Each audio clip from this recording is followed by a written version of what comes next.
Hold My Drink with Charleen and Ellie, a GoLoud original podcast, proudly supported by Primark. Dressing to impress has never been easier. Summer 22, it's time to love the feeling with Primark.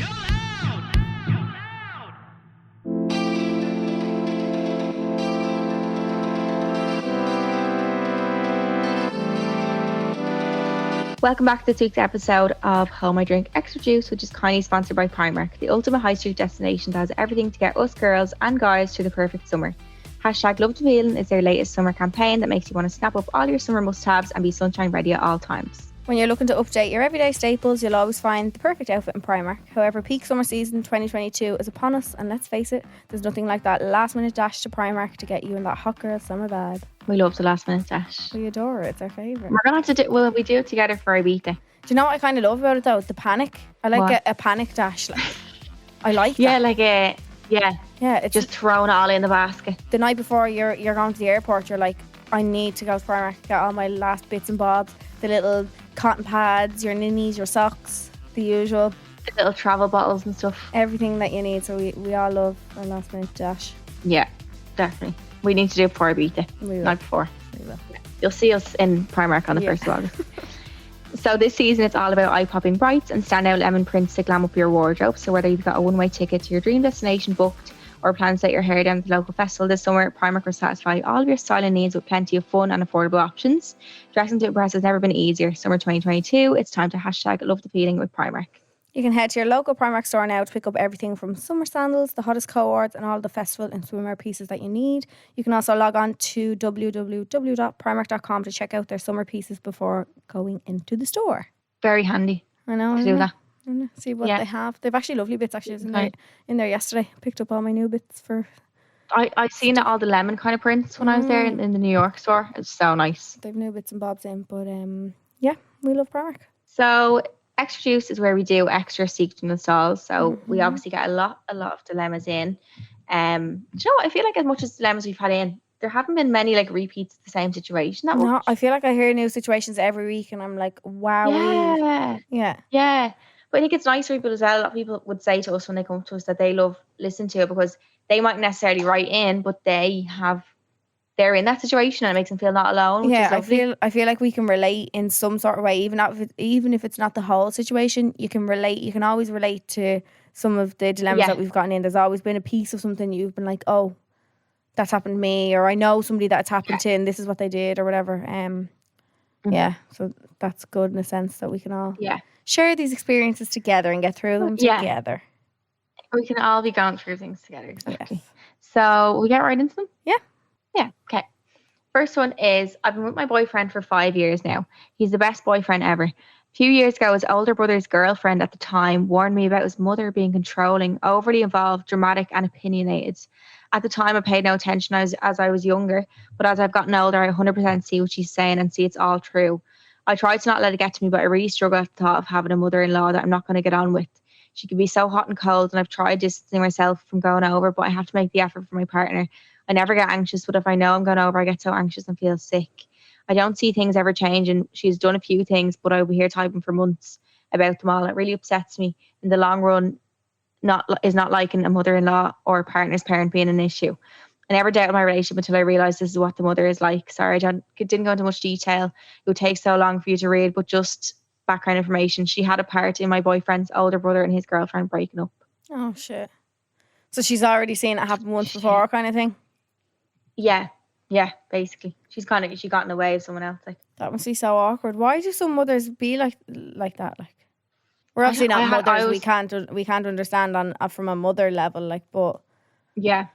Why do you think? I had someone not like me before. A mom? Yeah, years ago. Like, but why didn't she like you? For now, literally, I did nothing wrong.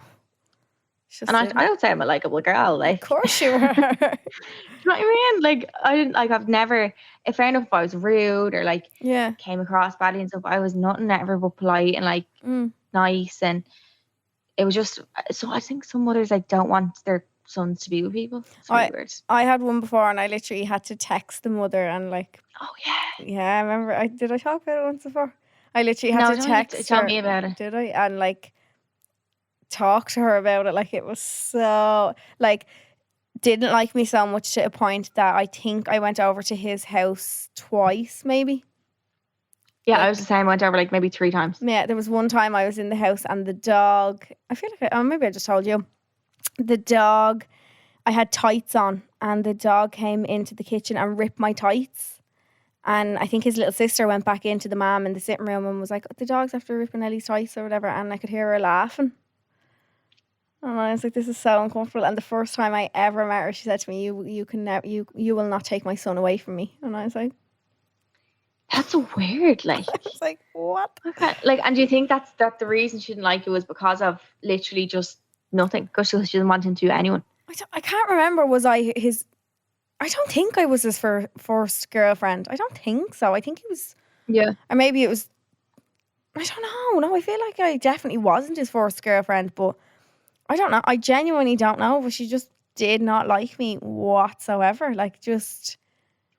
Very but maybe it wasn't that she didn't like me. Maybe she just didn't like her son being in a relationship. Yeah. I don't know. That's what I'm thinking. Yeah. I have no idea. I wonder what she's like now. Is that the reason you broke up? No. No, I don't think so. No, it was a big conflict in it. That was really like, it was really uncomfortable for him as well, because like I didn't want to put him in a position of being like, pick me or your mom. Yeah, like I don't want to put somebody in a position like that. But then again, like, no. I don't know. Yeah, it was just really awkward. Like, there used to be arguments and all about it. It was really, really uncomfortable. But I don't know. Other than that, then I feel like I get along with moms. I try to. Like, you have to. Yeah. Of course you have to. Yeah, of course. Yeah, like, but me and Connor's mom got on like a house on fire. Like, she still texts me. She don't like.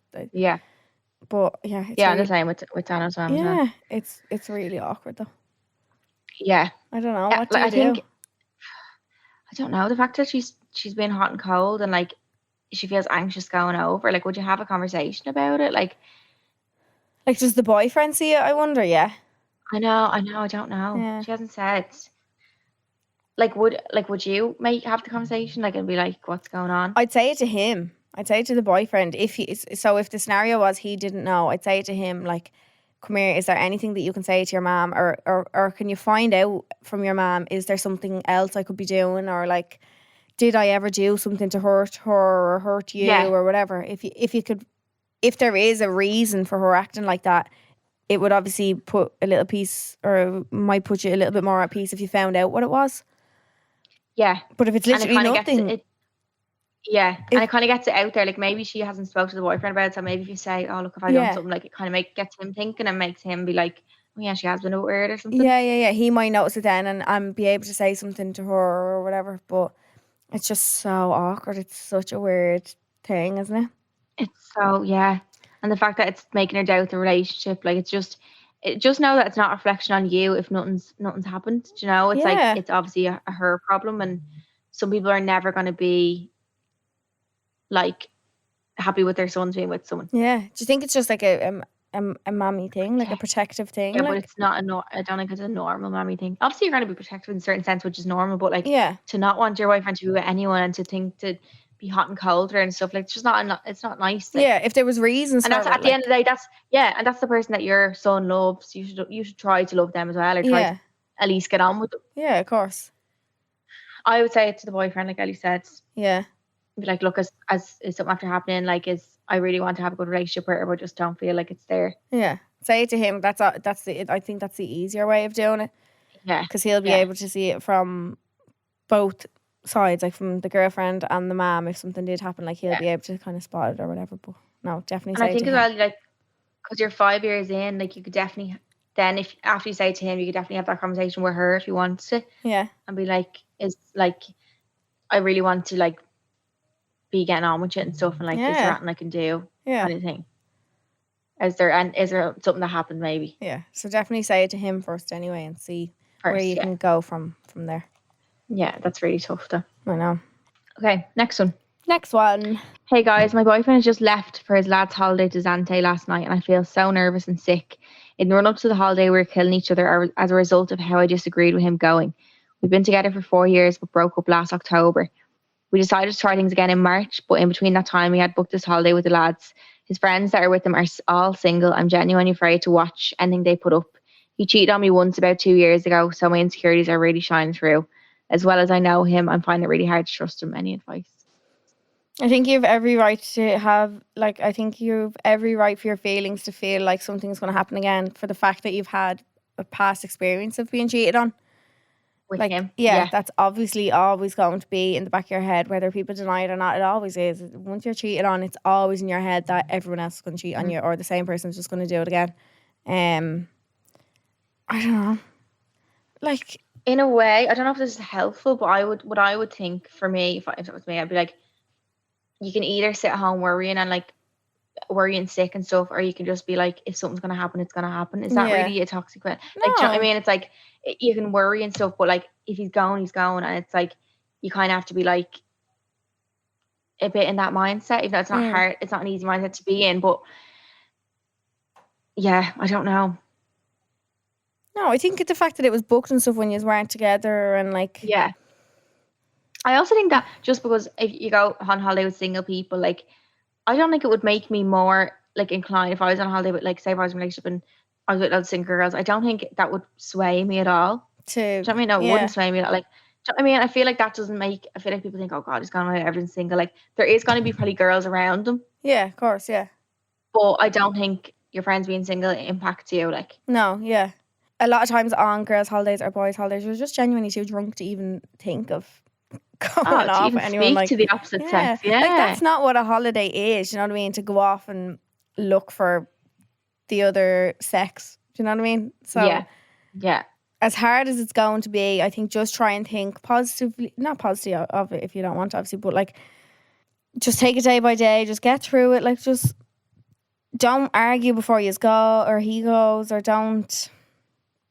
Yeah, like, stay in contact with him, like FaceTime in the mornings maybe, and catch up, and I think it's a good it's a good thing. It's like a little challenge along, like, what will make you stronger afterwards. I think. Like, just try and be normal with each other. I know it'll probably be hard for you, but like, I think if you're arguing and all, it's just going to put a sour taste on things. Like, you never know. In a few months' time, you might have to go on a holiday or whatever, or like, think in a few years' time, if you have to go on a hens and he's not going or whatever, do you know, like, if one of your friends get married or whatever, like, I think it's a common thing in relationships that there are going to be stages in your life where you go on holidays without each other. Yeah, so it's healthy. It's very healthy to have a life outside a relationship. Yeah, so I just think it's something that you need to, if you have trust in him now, you need to just keep remembering that trust that you have in him now, and just not try and dwell on what's happened in the past. I know it's really hard to, like, it's really easy to just fall back into where you are, but I think just let him go, and come here, you can go on a holiday in a few weeks' time.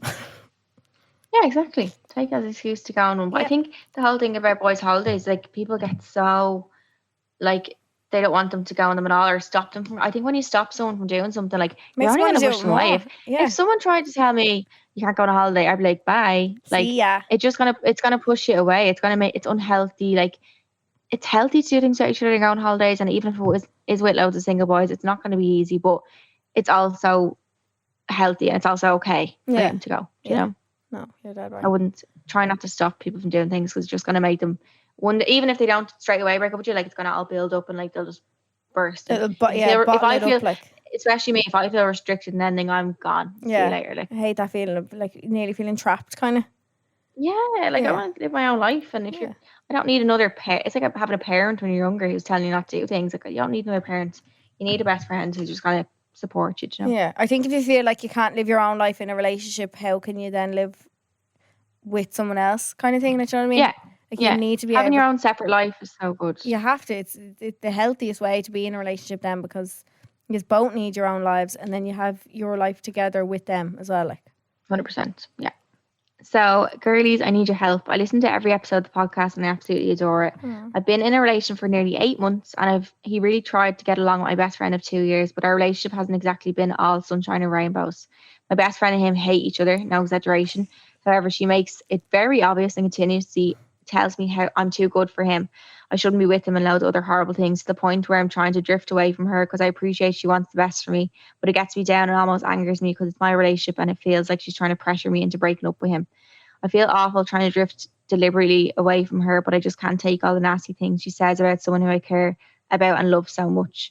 Please help. Am I being an awful friend doing this, or should I cut the negativity and toxicity off? That's really hard because sometimes your best friend can see things that you can't. Yeah. But then on the other hand, I don't think her constantly making it known that she doesn't like him is healthy for you either. That's putting you in an uncomfortable position. Like, I'm just worried about the fact that they're together 8 months and she's saying that the relationship hasn't been all sunshine and rainbows. I'm like, what's happened in 8 months? That's why I'm like, is the friend just seeing all these red flags that she's not seeing? Like 8 months is not a long time. No, 8 months is not a long time at all. So has there been things that have happened that have given your best friend a reason to say, like, you shouldn't be with him? She doesn't like him. Yeah. Yeah. Yeah, I think you should reevaluate the relationship first. Yeah, with him? Yeah. Yeah. Because I think like a boy, so I'd much rather be friends with a girlfriend than have a boyfriend. Like. Yeah. Best friends are for life. Like, boyfriends they come and go. They really do. Do you know what my mom says? She's like, they're like the Dublin bus. There's another one coming. If you miss never wait. Yeah. There's a quote, never wait on a man, a bus or a train, because when one leaves, there's going to be another one. Another one's coming. That's just a really awkward thing, but maybe she is right and she is seeing things that you haven't seen. Like Charleen said, like 8 months is a very short time, and maybe you just have your rose-colored glasses on because you want things to work bad with them. That's such an easy thing to do. Like, I did it. Like, you pretend things didn't happen, or you pretend, that bad stuff isn't really that bad. Like, and you're nearly defending them sometimes to other people, and then when you think back, you're like, oh my god, it was a fucking E-trip. Yeah. So this could be the start of what you're doing now. Like, if something really bad has happened in 8 months, you could just be telling yourself, oh no, it wasn't that bad, because you want to be able to see the potential in what could happen. Like, yeah, and if you go back after, stay with him if you ditched a friend, and if you break up, who'd you have? Yeah, or like if he does something bad again, it's like you're really stuck with him, because like you don't feel like you have anyone. Yeah. I think about the relationship before you think about your breaking up with your friend. Yeah. Yeah. Is it worth it? Like, is she telling the truth? Is she like trying to help you? Okay, last one. So I've been with my boyfriend 2.5 years. Been doing long distance 1.5 years of them years. About 2 hours drive apart. He's in Dublin and I'm in the south of Ireland. We're getting a lot of talk about when we're moving together, etc. It's been causing a lot of tension between us until we sat down recently and both agreed we're not ready. Both in our late 20s, friends think this is weird that we're not there yet, and are making me paranoid something's wrong. On my side, I don't feel ready to uproot my life and make that big jump yet, as it would have to be me making the move to him. He said he doesn't feel ready to live together yet, which I also agree with. I'm paranoid now that if it's not something we want now, we're just avoiding committing or something. We're both each other's first serious relationship. Any thoughts? Welcome. Love the podcast. Thank you. No, I don't think if yous are not ready now, that it's nothing to do with committing to each other. Like, moving in together is such a, like, that's a real test in a relationship. Like if what's that saying that people say? Like, if you really want to get to know somebody, live with them. Yeah. And it couldn't be truer. Honestly, yeah. So it might even be better and healthier for your relationship to not. I know the commute and all is hard. I take my hat off to anybody who does long distance, because I couldn't do it. But it might be the healthier option in this moment to not live with each other. Yeah, and I think like it's just because everyone else is saying you should be and trying to make you paranoid. Like, you don't have. There's no timeline and stuff that you have to do things for. Like, if something is working for you, it's working for you. Yeah. Yeah, and she has to uproot her whole life and move to him. I wouldn't necessarily want to do that. You have to have your own life, do your own things. I would definitely, like, there was a situation where I was gonna have to uproot my life recently, and not uproot but change, I suppose, my life, but I just thought of myself in that situation and just doing what I want to do, and no one else should have a part to play in that decision. That's you. Like, it could be the worst thing that you end up doing, moving up to Dublin and living with each other. It could ruin the 2 years. So if whatever you are doing now is working and the 2 years are happy to do that now, stick with what you're doing. Why not? Yeah. And also, like, you're gonna have, if you're with this man forever, you're late 20s, like, you're gonna have the rest of your lives together. Like, why you don't need to like jump to everything straight away. I think I don't think it shows anything about commitment issues at all. No. It just shows us are making the mature decision to realise we're not ready to live with each other, which is absolutely fine. Like, 2.5 years is still, like, that's still an early relationship. That's still like a fresh relationship. Yeah, and a year and a half of them was long distance. Yeah. So if you're come here, if you're doing it for a year and a half and it's worked for you, you just can do it until both of you are ready. Do you reckon if when you go from long distance to living with each other straight away, like that's intense because you're not used to even seeing them, and then they're living in your back pocket, and then they're there 24/7? I'd have a freaker. I'd be like, fuck off. I think I'd have to have my own room. Like I just like my own space. Yeah, no, I need that as well. Definitely, like need to just be on my own sometimes. I'd like to just sleep on my own some nights as well. Like just the effort having somebody beside you all the time. Yeah. But I think stick with what you're doing. I think. Yeah, and don't uproot your whole life. I don't think that's a bad thing for you not to want to do that. You don't. Relationships, like they're always made out to be like, oh, you have to drop everything and like they should be your whole world. But no, you have your own world as well. You're your own person as well. You were your own person before them, so you can still be your own person while you're with someone as well. Like somebody should just be a bonus onto your life. You shouldn't have to drop everything for that person. Amen, sister. Well, that was our extra juice for this week. These get released every Monday, so there's a lot more where these came from in the past, or there's ones coming every Monday in the future. And then full episodes obviously on a Wednesday. We do more secrets and stalls, but this is where we do solely secrets and stalls by themselves. Yes, and we hope you enjoy and we love you. Yeah, and thanks to Pennies again for sponsoring. We love you. We love you too. We love you. Bye. Subscribe to this podcast for free on the GoLoud app.